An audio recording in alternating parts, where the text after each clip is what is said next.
Hello everyone, welcome to Sri Ram's IS. I hope everybody is doing good. You guys are fine at your place. Let's start with today's session where we'll cover these articles. I'll give you a quick brief of what we will be doing today so that you have an idea and you stay connected right till the end.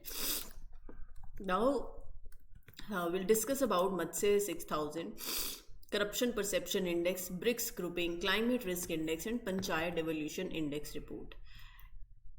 Every article is associated with prelims perspective. Apart from in Panchayat Devolution Index report, you can quote it in mains. Basically, these indexes you can quote it in your mains also. जैसे जैसे आगे बढ़ेंगे you will get that picture clarity. Sorry, आज actually तबीयत ठीक नहीं है. So I hope you guys will cooperate due to cold and cough. तो मैं ज़्यादा ऐसे ज़ोर से नहीं बोल पाऊँगी and in between because of this sinus issue दिक्कत थोड़ी सी अगर आए आपको तो please I hope you will understand and you will cooperate. Let's start with the first article. Before moving ahead, let me tell you Shriram IS has bought this course for you, that is UPSC foundation course, right? So this course basically will help you with the complete foundation that will give you personalized mentorship. There will be one-to-one guidance, the mentorship, current affairs, previous year questions, thematic sessions, everything will be taken care of. You can get yourself enrolled. This number is on your screens. You can call them and they will give you the complete detailing. Now moving ahead with the very first article, read the context. India का पहला manned submersible है, you can say Matsya इसका नाम है.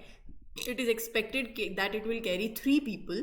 Depth होगी 6000 है ना, तो 6000 meter deep into the ocean ये जाएगा 2026 के अंदर. ऐसा हमारे union minister of state for science and technology ने रिसेंटली बोला है.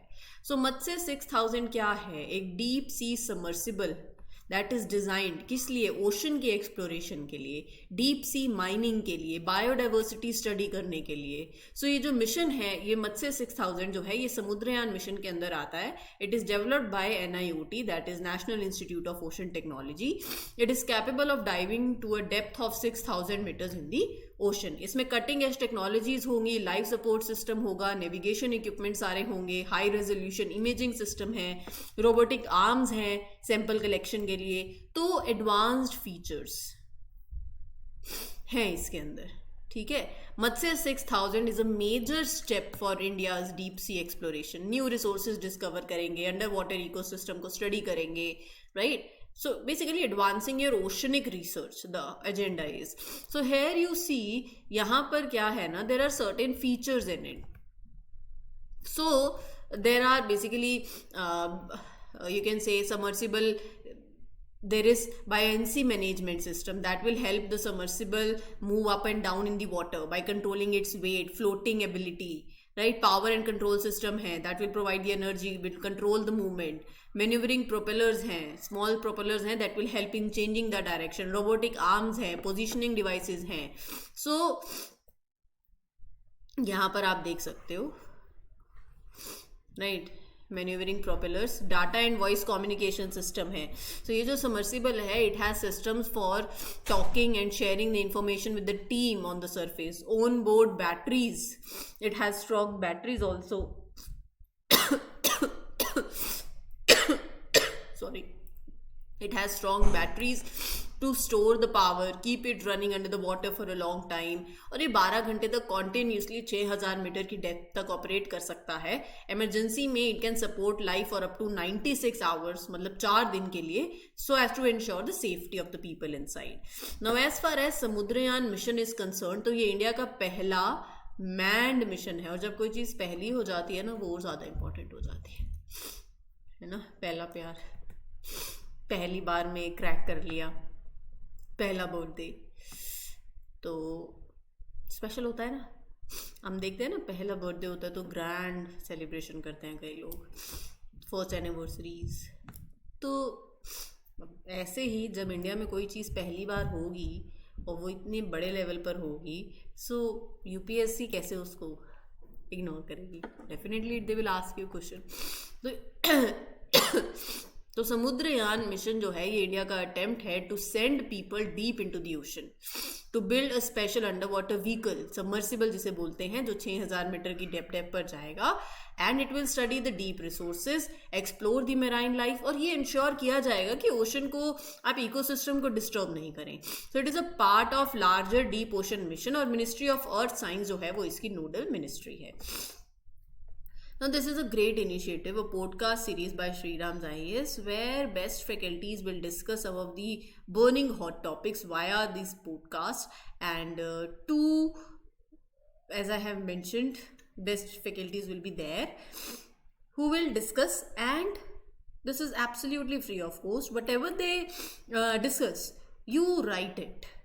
The point that you feel, okay, it is a very important point, write it. That will help you in your mains and in your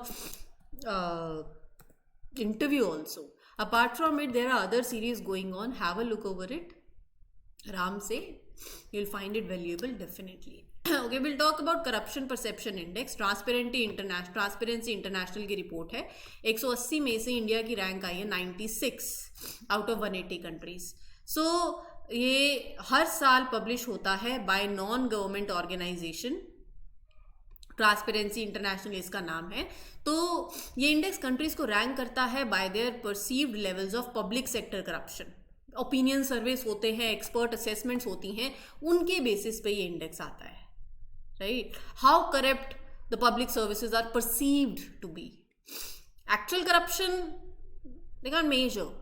it measures how corrupt people think that countries public sector is. So it generally defines corruption as an abuse of the entrusted power for private gain. Very simple ना. अब इसमें क्या होता है, 0 से 100 का scoring होता है. अगर 0 है तो मतलब बहुत ज़्यादा करप्ट है, और अगर 100 है तो मतलब very clean, no corruption. So it is helping you understand कि which country has a very big corruption problem, और कहाँ पर सरकारें और ऑर्गेनाइजेशंस जो हैं they use it to improve the transparency also, कि हम करप्शन भी कम करेंगे. कहा जाता है ऐसा. तो जो स्कोर है हर एक कंट्री का, वो आप डिराइव करते हो based on the minimum 3 sources, जो 13 सर्वे और रिपोर्ट्स होती हैं अलग अलग उसके बेसिस पे. And the sources they are coming from the respected organization, जैसे वर्ल्ड बैंक है, वर्ल्ड इकोनॉमिक फोरम है. तो इसमें टॉप रैंक कंट्रीज कौन सी हैं? डेनमार्क टॉप पे है, फिनलैंड और सिंगापुर. Very important. इंडिया की रैंक है, इंडिया का CPI स्कोर 2024 में था 38. ये देखो दिख रहा है. इन 2023 इंडिया का ओवरऑल स्कोर था वाज 39, 2022 में था 40. So there is a decline in the score of India on CPI. मैंने आपको पहले ही बताया है अगर स्कोर कम होता गया और वो 0 के पास चला जाएगा, that means more corruption. Score बढ़ेगा तो that means you are clean. तो average score Asia Pacific region में इज नाउ 44. एक पॉइंट पे तो ये 44 से भी कम था. और ये जो करप्शन है ना, it is also affecting climate policies.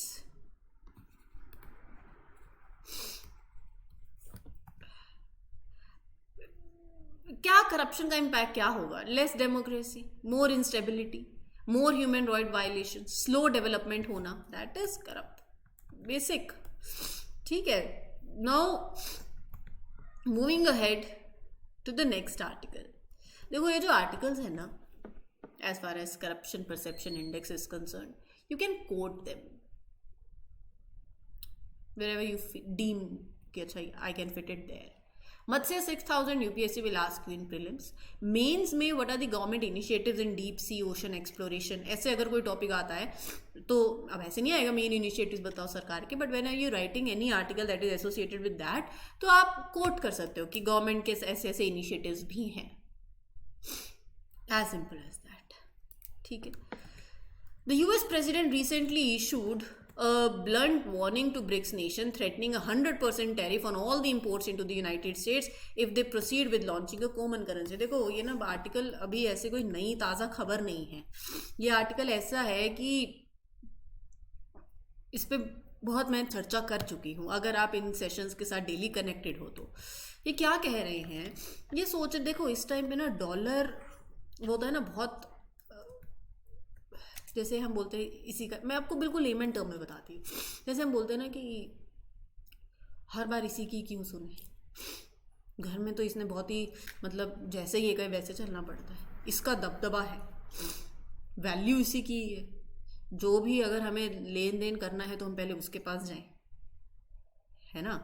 तो डॉलर भी कुछ तरीके से ऐसा ही काम कर रहा है, ऐसा काम कर रहा है, मतलब हर ट्रांजैक्शन में ऑयल खरीदना है डॉलर चाहिए आपके फॉरेक्स रिजर्व में, गोल्ड और एसडीआर तो ठीक है, डॉलर मैटर करता है, क्योंकि आप किसी भी कंट्री के साथ अगर आप लेन देन करते हैं तो आप डॉलर में करते हैं। अब डॉलर में करेंगे, उसकी डिमांड बढ़ती है ना, करेंसी स्ट्रांग होती है।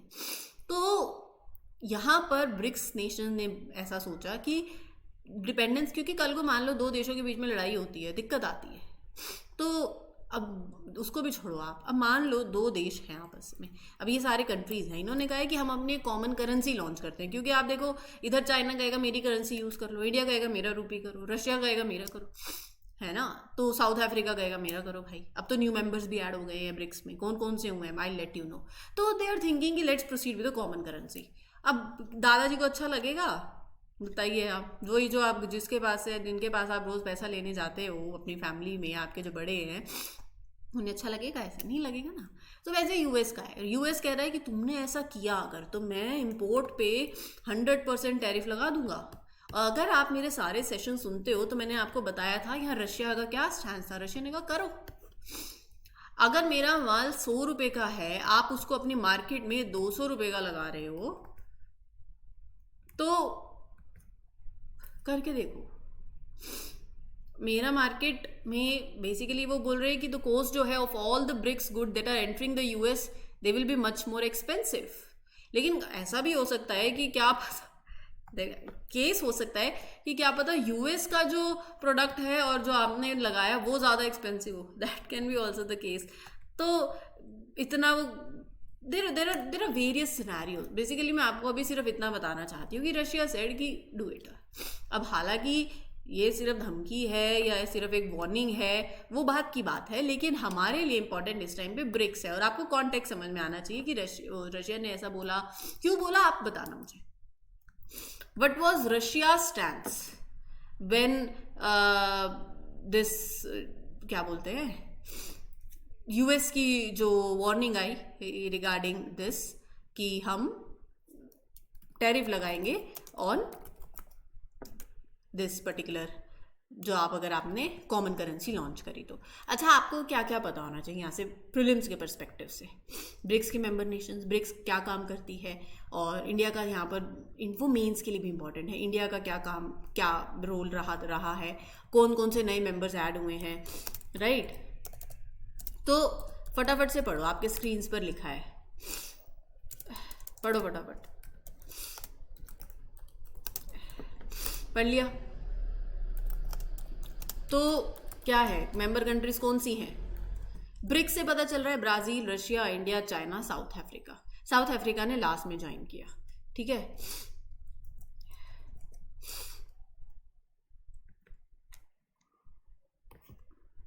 Brazil, Russia, India, China, south Africa. 2006 में इनकी पहली फॉर्मल मीटिंग शुरू हुई। सारे देश की मोस्ट इंपॉर्टेंट डेवलपिंग कंट्री साथ में आती हैं कि ये जो नॉर्थ अमेरिका और जो वेस्टर्न यूरोप की जो पॉलिटिकल पावर है ना, यहाँ पर बेसिकली इनको एक होता है ना कि जो डेवलपिंग कंट्रीज़ की एक आवाज़ जो साथ में आ रही हैं सारी, सो ये एक ऐसा प्लेटफॉर्म है। तो नए मेंबर्स ने भी सोचा कि हम भी ज्वाइन करेंगे, तो let's come up with that. Saudi Arabia, Iran, Ethiopia, UAE, Egypt 2024 में इन्होंने ज्वाइन किया है, तो ये इंपॉर्टेंट बन जाता है, ठीक है। इंडोनेशिया ने ज्वाइन किया एज अ फुल मेंबर जनवरी 6, 2025 के अंदर। ब्रिक्स कंट्रीज ऑपरेट करती हैं एज एन ऑर्गेनाइजेशन के साथ में मेंबर कंट्रीज जो हैं they go for economic operation and everything.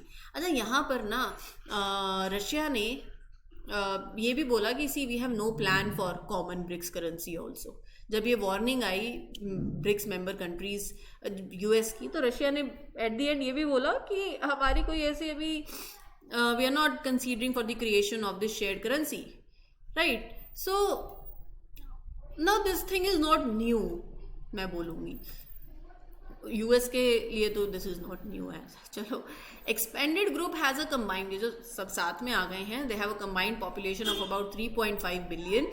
28% of the global economy combined member countries की वर्थ है. और ये जो Iran, Saudi Arabia, UAE members में जुड़ गए हैं, तो ये ऐसे देश हैं जो 40% of the world crude oil produce करते हैं. समझ रहे हो? मिनिस्ट्री ऑफ पंचायती राज ने एक रिपोर्ट रिलीज करी है about how powers are given to panchayats in different states. GS paper 2 से बहुत ही इंपॉर्टेंट आर्टिकल है. And the report ranks the states and the UTs based on the 6 key areas. तो पहले तो मैं देखो, यहाँ पर ना आपको आर्टिकल से काफ़ी चीज़ें आप ले सकते हो. एज इन कि मेंस के पॉइंट ऑफ व्यू से आप क्या सोचोगे कि पावर डेवोल्यूशन के क्या फ़ायदे हैं, इसके क्या फीचर्स हैं, लोकल गवर्नेंस के बारे में आपको मालूम होना चाहिए. देखो, जहाँ पर पावर मिलती है तो वहाँ पर रिस्पॉन्सिबिलिटी भी साथ में आती है ना. प्रीलिम्स के पॉइंट ऑफ व्यू से there are other things to cater to. तो मिनिस्ट्री ऑफ पंचायती राज ने ये रिपोर्ट रिलीज करी जहाँ पर स्टेट्स और यूटीज की रैंकिंग करी कि how well they give powers to panchayats. 6 areas पे देखा: framework, function, finance, functionaries, capacity enhancement and accountability.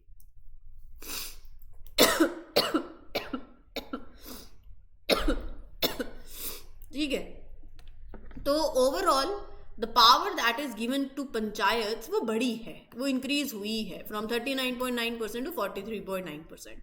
Top 5 states कौन कौन सी हैं? These are the top 5 states. Uttar Pradesh ने अपनी रैंकिंग इंप्रूव करी है, जहां पर वो 15th प्लेस पे था वो 5th प्लेस पे आया है. कैपेसिटी बिल्डिंग और इंफ्रास्ट्रक्चर ग्रोथ की अगर बात करें तो that is also a point. राष्ट्रीय ग्राम स्वराज अभियान ने एक बहुत ही क्रूशियल रोल प्ले किया है. That have increase the capacity enhancement also. The percentage of functionaries, the number of people basically who there is more staff आप लगा सकते हो, the one who are working in the panchayat वो भी बड़े हैं. गवर्नेंस इंप्रूव हुई है, लेकिन at the same point of time कुछ कंसर्न्स भी जुड़े हुए होते हैं. देखो, there are different issues. Panchayat के इलेक्शंस कौन कंडक्ट करवाता है? State election commissions. But they depend on state governments to decide election dates. Delay होती है, पॉलिटिकल इंटरफेरेंस होता है. संविधान के हिसाब से panchayat should manage the local development activities. कौन सा आर्टिकल है शेड्यूल का, जो बेसिकली कौन सा वो शेड्यूल है जो कि पंचायत से जुड़ा हुआ है? बताना मुझे. अमेंडमेंट भी जुड़ी हुई है एक. अब संविधान के हिसाब से पंचायत हैं, they will manage the local development. सड़कें हैं, स्कूल्स हैं, वाटर सप्लाई है. लेकिन बहुत से केसेस में state government take over these responsibilities. Functions, funds और स्टाफ. पंचायत को प्रॉपर अथॉरिटी चाहिए, पैसा चाहिए, स्टाफ चाहिए अपने काम को ढंग से करने के लिए. लेकिन बहुत बार बहुत सी states they don't give them that full control over the important sectors, right. Panchayat do not have their own reliable sources of income. वो डिपेंड करते हैं, उनका फंडिंग मेन कहाँ से? They depend from the state governments, जो insufficient हो सकती हैं, जो इरेगुलर हो सकती हैं. So these are certain concerns also. अब हमें क्या करना चाहिए? हमें एक तो डिजिटल इंफ्रास्ट्रक्चर इंप्रूव करना चाहिए. डिजिटल सिस्टम पंचायत में लेकर और ज़्यादा आना चाहिए, right. We need to train, courses होने चाहिए फॉर लीडर्स ऑल्सो और ऑफिशियल्स ऑल्सो. ट्रांसपेरेंसी, अकाउंटेबिलिटी और इंक्रीज करनी चाहिए. ग्रीवियंस रिड्रेसल मैकेनिज्म सेटअप करने चाहिए. These can be the points. Now moving ahead with the last article of today's session, new climate risk index report के हिसाब से India की रैंक है 6th among the top 10 countries who are most affected by the extreme weather events. पिछले 30 सालों में जो सबसे ज़्यादा कंट्री टॉप 10 में 6 नंबर पर आती है इंडिया, जो एक्सट्रीम वेदर इवेंट से अफेक्ट हुई है. क्लाइमेट रिस्क इंडेक्स 2006 में पब्लिश हुआ था and it is one of the longest running annual indices. It analysis क्या एनालिस करता है ये इंडेक्स? क्लाइमेट रिलेटेड जो एक्सट्रीम वेदर इवेंट्स हो रहे हैं, right. This backward looking index rank countries bye their economic and human impacts. क्या फर्टिलिटीज हैं, होमलेस कितने हैं, इंजर्ड कितने हैं, राइट. और इस रिपोर्ट्स की जो फाइंडिंग्स होती हैं वो एक्सट्रीम वेदर इवेंट डेटा पे बेस्ड होती हैं जो उनको इंटरनेशनल डिजास्टर डेटाबेस से मिलता है और सोशल इकोनॉमिक डेटा जो इंटरनेशनल मॉनेटरी फंड से आता है। ग्रीन वॉच इसे पब्लिश करता है एंड इसके हाइलाइट्स ये हैं कि इंडिया टॉप मतलब 10 कंट्रीज में से एक कंट्री है जो कि एक्सट्रीम वेदर से बहुत ज़्यादा अफेक्टेड है। 10% ऑफ द ग्लोबल फर्टिलिटीज़ का 10% India accounts for. It is rank 6th in the climate risk index, वो मैंने आपको बता ही दिया है। बाकी इंडिया से अहेड कौन कौन सी हैं, म्यांमार, इटली, चाइना, इतना आप ध्यान में रख सकते हैं। इंडिया ने 400 एक्सट्रीम इवेंट से भी ज़्यादा फेस किया है, $180 बिलियन लॉस हुआ है, एटलीस्ट 80,000 फर्टिलिटीज़ हुई हैं। ये वो ऐसा नहीं है कि सिर्फ एक साल की बता रहे हैं, दे आर टेलिंग कि ओवर द टाइम। फ्लड से, हीट वेव से, साइक्लोन से इंडिया अफेक्ट हुआ है और 1993 में इंडिया में बाढ़ आई, 1998 में डिवास्टेटिंग फ्लड्स आए, 2013 में आए, 2002, 3 और 15 में heat waves, severe heat waves से इंडिया इम्पैक्ट हुआ, right. So this was the whole article. I hope things are clear. Any doubt you can ask me in the comment section, and for more such videos what you have to do do subscribe to the channel. So this was all for today. Thank you for cooperating. I'll meet you tomorrow with other articles. Till then, take care, good luck, good wishes, happy learning, all the best. Thank you.